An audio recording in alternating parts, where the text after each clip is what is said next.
Hallå, hej och välkomna tillbaka till Surface på 100 sekunder här hos Alltså. Och vi fortsätter i den förra sekvensen med att titta mer på hårdvarorna. Johan har ju tagit med sig fantastiska apparater. Vi tänkte titta lite mer på dem och prata lite mer om aspekter och lite mer om faktiskt den här allra minsta. Vad är det för någonting? Ja, den har du inte sett tidigare. Nej, den ser cool ut.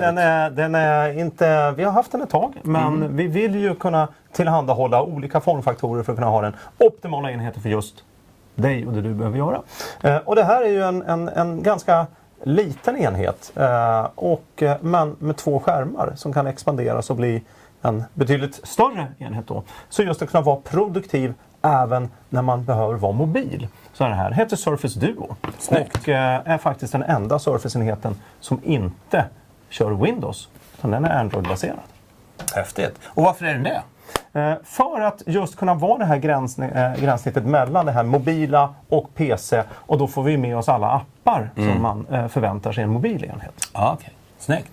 Och annars då, det här med skärmstorlekar och sånt här. Finns det någon gemensam nämnare bland alla de här Surface-datorerna? Ja, vi kanske såg det också. Att de har alla samma typ av skärmformat. Vi kallar det heter 3:2. Den är 3 bred, 2 hög till exempel. Och det är väl anpassat för just att arbeta med information. Okej. Så den här är då motsvarande då en 3:2, det vill säga som ett A4 i proportion? Ja, men precis. Ja, snyggt. Ja, vi säger tack Johan. Finemang. Tack.